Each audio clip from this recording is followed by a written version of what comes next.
A warm welcome to Aviation this week on Channels Television. I'm Bukola Joe Oketumbi, and this week we're talking passenger rage. Flight delays and cancellations in domestic and international travel appears to be fueling an increase in irate passengers attacking airline staff. Just recently, Max Air staff were attacked by angry passengers over a long delay at the Abuja airport. When this situation occurs, whose responsibility is it to appeal to passengers? And what's the role of everyone in the airline, airports, and aviation regulatory chain to stem these recurring incidents? Our background report is next. Air travel can be hard work, whether it's navigating super long passenger lines, losing an assigned seat and ending up jammed in the middle of the row, or finding yourself on a plane grounded on the runway, or even delayed and cancelled flights. In these stress-inducing scenarios, most travelers might get on their phones and get lost in a movie. For others, the pressure gets too much. The scales tip over into the wrong direction and a perfect storm is created. And this unfortunate phenomenon is known as passenger rage. Here in Nigeria, a recent scenario played out at the Abuja airport where staff members of Max Air were attacked by passengers whose flight was delayed. While there are many reasons for incessant delays, some passengers say they do not believe in violence. I definitely don't think there's any reason why that should ever happen. I'm extremely anti-violence. I think that the air staff have a lot to do in terms of making sure the plane leaves on time, making sure the passengers are on the plane. I don't think that there's any reason for you to get violent against them. It's completely out of character for anybody, especially any well-serving Nigeria. The airline itself can do. The staff aren't in the management position. They're not the ones who are running the operations. They're just doing customer service or the more finicky part of it. I don't think that you should have any reason to verbally abuse them. They don't own the airport, they're just workers there. I don't support that, but I also understand the problems that passengers face when someone has made an appointment to be somewhere at a particular time and you get to the airport and they cancel it or they delay you and all that. I think that the airline should actually know how to manage the passengers better and also to inform the passengers if there's going to be any cancellation. Because I also believe that some of the problems may not actually be from the airline, it may be from the airports, the people handling passengers, taking passengers out and luggages and all that. While other passengers ask airlines to live up to their billing. The personnel of any airline, but the challenge that you're having with most of the airlines in Nigeria, when you know you are going to delay the flights, communicate to the passengers early enough. For example, I'm going to Uyo, the flight is supposed to be 1:45. 1 hour to departure, you must be at the airport. We are here now, less than 30 minutes. Nobody's communicating to us. 1:30, and you are still in Lagos by now. Anything can happen. Since they are not communicating, they are just taking us for a ride. The regulators are not doing their job. What you are doing is what the regulators supposed to be doing. They're supposed to be moving around all the airline and be able to ask questions. If passengers are complaining, they must resolve it. But the regulators are not doing their job. If my flight is being delayed for maybe I wanted to catch up with a job or something else and it's been delayed, I'll probably ask for a refund because at the end of the day, I can't do anything. I can't command the plane to come for me to move. For airlines operator, their compensation, I think they should kind of have like a structure that looks into why are these flights being delayed. Following this incident, the Airline Operators of Nigeria, in a press statement issued by its president, Abdulmunaf Sarina, the body expressed worry over rising threats to the lives of airline staff and their properties at Nigerian airports. The AON president, however, said issues of delay or cancellation can be addressed in a civil manner without resorting to violence. The statement also reads that the unruly passengers that went after Max Air and destroyed the computer reservation systems further exacerbated the problem for other passengers going to other destinations. In other climes like the United States, the unfortunate scenario where cabin crew and other staff come under attack from passengers in the cabin is called air rage. The United States alone accounted for 5,981 cases of air rage, with the Federal Aviation Administration FAA stating that 72% of this figure was mask-related incidents. All times while in the airport. The air The International Air Transport Association has been collecting data on disruptive passenger behavior since 2007. The latest available data from 2017 indicated an average of one incident for every 1,053 flights. In 2016, IATA reported one incident for every 1,434 flights. In 2017, 81 global airlines submitted data for over 900,000 flights. IATA ranks each unruly behavior incident on 4 levels: minor, moderate, serious, and finally, flight deck breach. On our interview segment, the General Manager Public Affairs of the Nigerian Civil Aviation Authority, who is the industry regulator, is our guest. And he insists that no matter the level of delay, no passenger should resort to violence. This issue happen is on account of delay. Now, if you have a delay, should you not take to crime? It shouldn't be. So pure criminality. Because there are delays all over the world, I'm not justifying it. I'm not making a case. I'm not speaking for the airline. But when you have a delay anywhere in the world, do you see passengers going to fight? Do you see them destroying things? That's criminality, which straight away becomes a police affair. Well, first and foremost, we exist for the safety of that plane that carry passengers, first and foremost. Any other things we are talking about now, we are talking about passengers, comfort, value for money, secondary, but it's key also. But the main thing is that plane that carries people from one point to the other, is it safe? Is it airworthy? The people flying it, are they current? Are they qualified? Should they even be inside their machine? The environment, is it okay for safe operations? These are basically the mandate we have. Now, having achieved that, but of course it has to be continuing. Then, of course, we begin to talk of passenger comfort, value for money, which I say is secondary, and it remains secondary. Now, everybody just need to know their role and do what they need to do. You run a service to offer you market your product, which is to fly you one point to the other, and the passenger acquire the ticket. It's your responsibility to take them from one point to the other.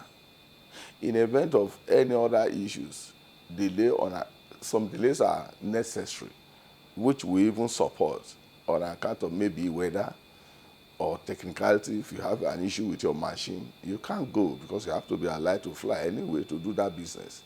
We will support them on that.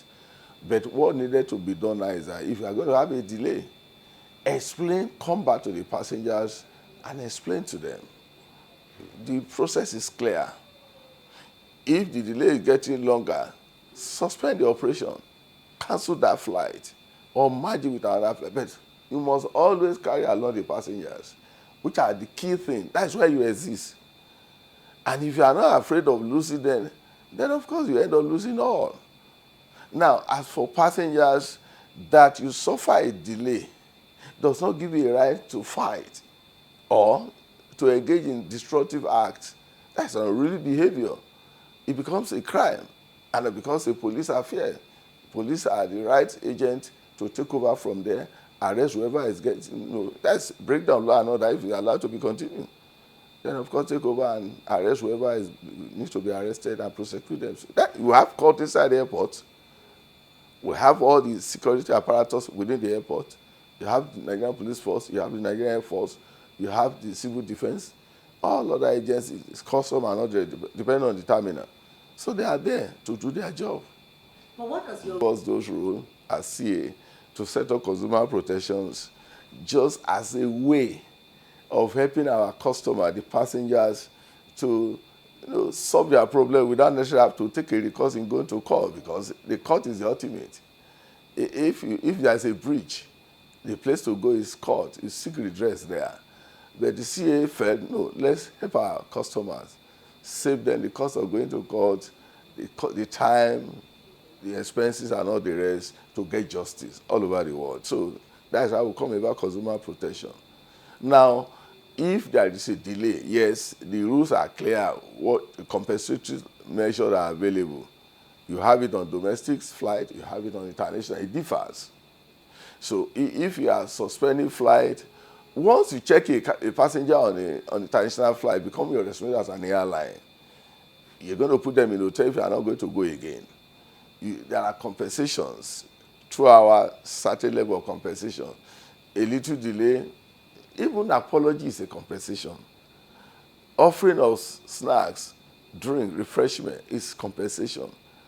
Approaching the passenger and appealing to them maybe to take a second flight and all the rest, all these it's going to cost you because you don't budget for it initially. So all these measures are available. So a flight or delay, before we even go into discussion and imposing sanction, you're going to engage that person in what led to that. And once they can satisfactorily put the papers on ground, what happened? You may not have a reason to sanction because of what would have led to it. But however, that does not excuse the airline not coming to attend to the passengers. Same fate. And who need to do this, arrest this? Security need to, that's why they are there. Law should not be allowed to be broken. They should be taken care of and at least get a deterrent, to serve as a deterrent to others. Qantas Airways says it has ordered 12 A350-1000 planes from Airbus to be used on what will be the world's longest commercial flight from Sydney to London, as well as 40 narrow-body jets to renew its domestic fleet. This is a big day for Qantas. It's a big day for Australian aviation. I think it's a big day for world aviation. Today, Qantas is making the biggest aircraft order in its history.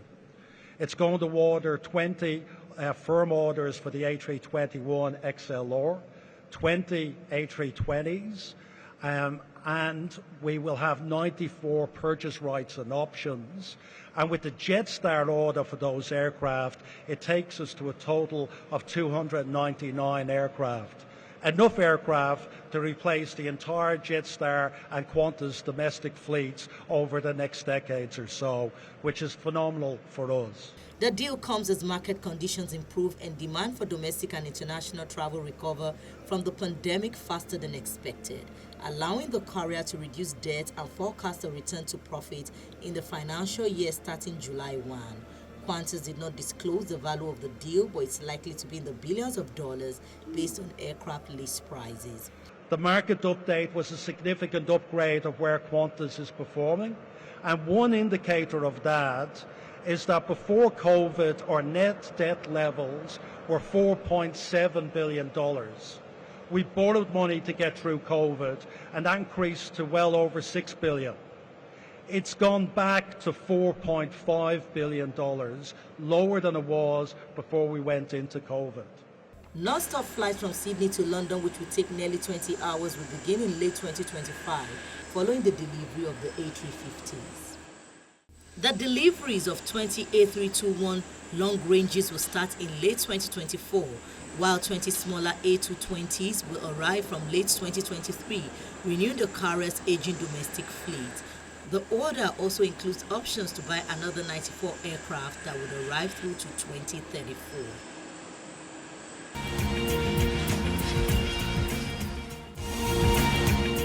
The Accident Investigation Bureau has released 4 preliminary reports on serious incidents and accidents involving aircraft owned and operated by United Nigeria Airlines Limited, Max Air, Air Peace, and the Nigerian Police Air Wing. The preliminary reports include the report on the serious incident involving the United Nigeria Airlines Embraer 145LR aircraft with nationality and registration marks 5NBWW, which was climbing out of the Nnamdi Azikiwe International Airport, Abuja, when a serious incident occurred at about 4,000 feet on 17 November 2021.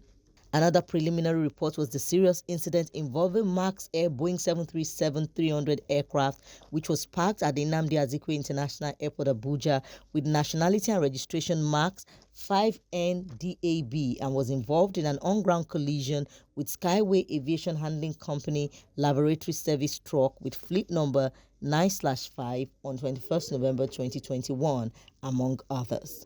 With the reports already on its website, AIB said the preliminary reports were not the final reports, that these only contained details of the initial facts, discussions, and findings surrounding the occurrences.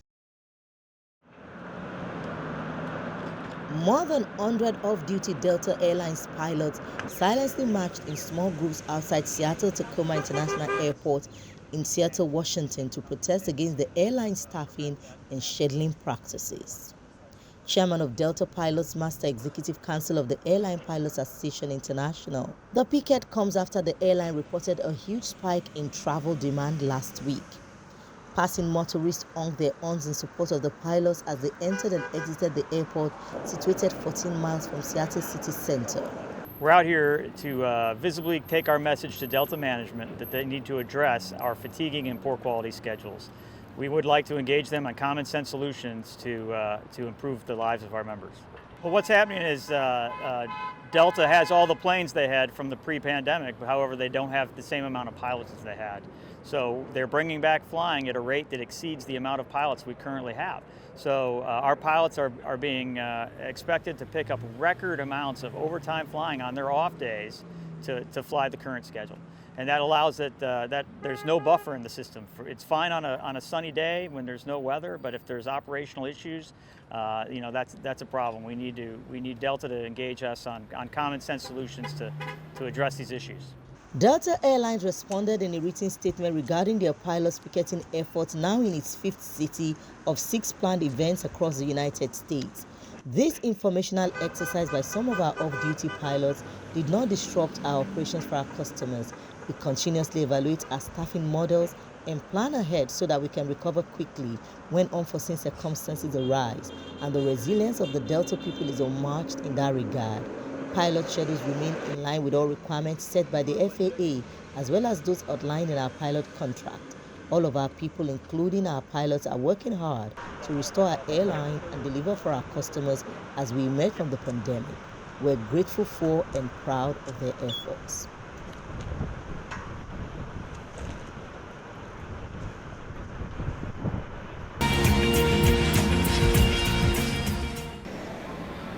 The Biden administration will no longer enforce a U.S. mask mandate on public transportation after a federal judge in Florida ruled that the 14-month-old directive was unlawful, overturning a key White House effort to reduce the spread of COVID-19.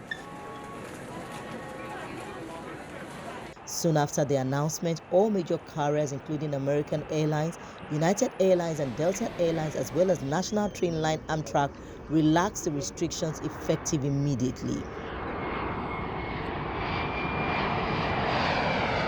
Last week, U.S. health officials had extended the mandate to May 3rd, requiring travelers to wear masks on airplanes, trains, and in taxis, rideshare vehicles, or transit hubs, saying they needed time to assess the impact of a recent rise in COVID-19 cases caused by the airborne coronavirus.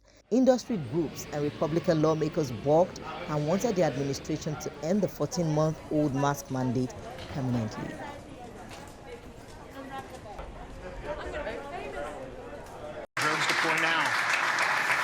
The first all-private astronaut team ever flown aboard the International Space Station, ISS, safely splashed down in the Atlantic Ocean off Florida's coast on Monday, April 25th, completing a 2-week science mission hailed as a milestone in commercial spaceflight.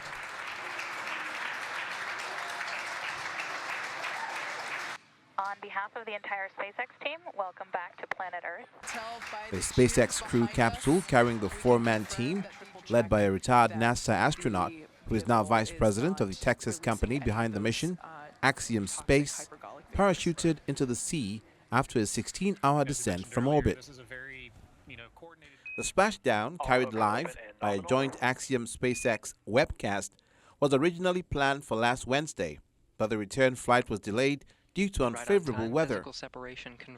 The return from orbit followed a plunge through Earth's atmosphere, generating frictional heat that sends temperatures surrounding the outside of the capsule soaring to 1,927 degrees Celsius. The astronauts' flight suits are designed to keep them cool as the cabin heats up. Crew AX-1 separating from the International Space Station, concluding their 15 days aboard the orbiting laboratory. Applause was heard from the SpaceX Flight Control Center in suburban Los Angeles as parachutes billowed open above the capsule in the final stage of its descent, slowing its fall to about 24 kilometers per hour, and again as the craft hit the water off the coast of Jacksonville.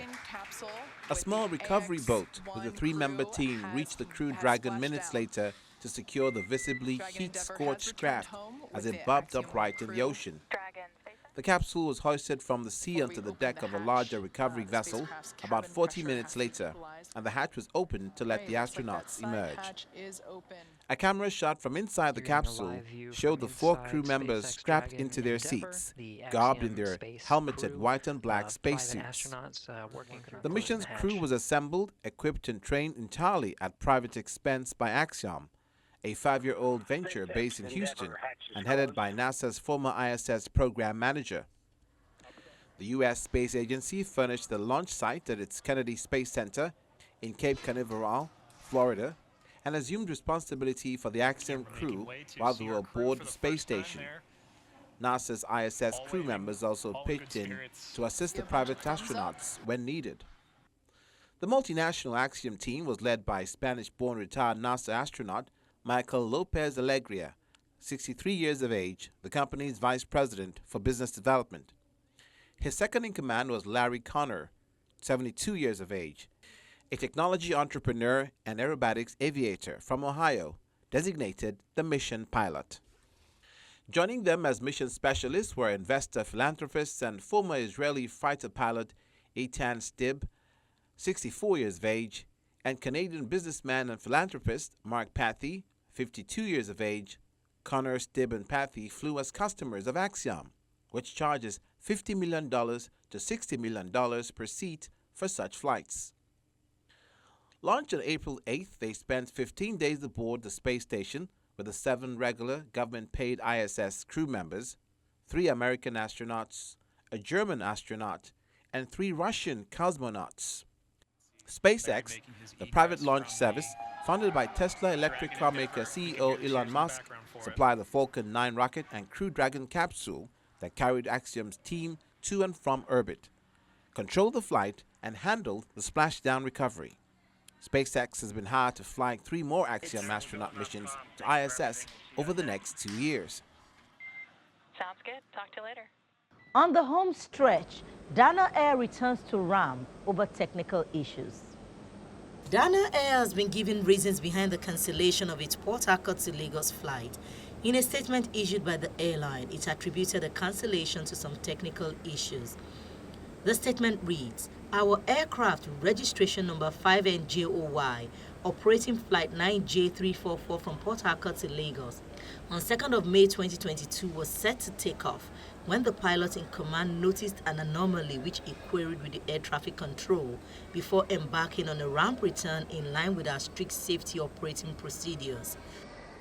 The statement added that the impact on the brakes as a result of the aborted takeoff affected the aircraft tires, which sparked off fire while the aircraft was taxiing into park. The airline said the 50 passengers on board the aircraft disembarked safely and its maintenance team immediately grounded the aircraft pending the conclusion of investigations. The Nigerian Civil Airspace has maintained a relatively safe record in about a decade now, which has increased passengers' confidence in air travel in the country. This is where our flight lands. It's bye for now. I'm Bukola Joe Oketumbi.